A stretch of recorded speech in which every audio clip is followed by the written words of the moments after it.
National highway 66 ഈ കാണുന്നത് വീതിയില്ലാത്ത highway അല്ലേ. അപ്പോൾ നമ്മുടെ തിയേറ്റർ വരുന്നത് ഈ ഹൈവേക്ക് അടുത്താണ്. കണ്ടില്ലേ, VB cinemas 4K laser 3D Dolby Atmos. അപ്പോൾ ആ കാണുന്നതാണ് VB മാൾ ആൻഡ് സിനിമാസ്. നമ്മുടെ വണ്ടി ഇപ്പം മാളിൻ്റെ ഫ്രണ്ടിലായിട്ട് പാർക്ക് ചെയ്ത് വെച്ചിട്ടുണ്ട്. പിന്നെ നല്ല വെയിലാണ്. അണ്ടർഗ്രൗണ്ട് പാർക്കിംഗ് ഉണ്ടായിരുന്നെങ്കിൽ നമുക്ക് അകത്ത് സേഫ് ആയിട്ടായിരുന്നു. പിന്നെ ഇവിടെ എഴുതി വെച്ചേക്കുന്നുണ്ടോ, India's first Dolby Atmos designed theatre Christie 4K RGB laser പ്രൊജക്ടറാണേ. ഇവിടെ ബോക്സ് ഓഫീസിൻ്റെ ഫ്രണ്ടിൽ സ്ക്രീൻ 1 ലേഔട്ട് കാണാൻ പറ്റുമേ. അപ്പോൾ അത്യാവശ്യം വലിയ തിയേറ്ററാണ്. തിയേറ്ററിന് ഇന്റീരിയർ എങ്ങനെയുണ്ട്, പൊളിയല്ലേ. അപ്പോഴേ നമുക്ക് സ്പെഷ്യൽ ഐറ്റത്തിൽ തന്നെ തുടങ്ങാം. ഇവിടെ ലൗഞ്ചർ സോഫാസ് അവൈലബിൾ ആണ്. നമുക്ക് തൽക്കാലം ബെഡ് എന്ന് വിളിക്കാം അല്ലേ.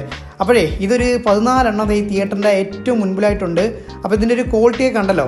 ഇതിന് ടിക്കറ്റ് ചാർജ് വരുന്നത് വെറും 150 രൂപയാണ് ഗൈസ്. 150 രൂപ മുടക്കി കഴിഞ്ഞാൽ നമുക്ക് ഇവിടെ ഇങ്ങനെ കിടന്ന് സിനിമ കാണാം. അതൊരു ഭയങ്കര എക്സ്പീരിയൻസ് ആയിരിക്കും.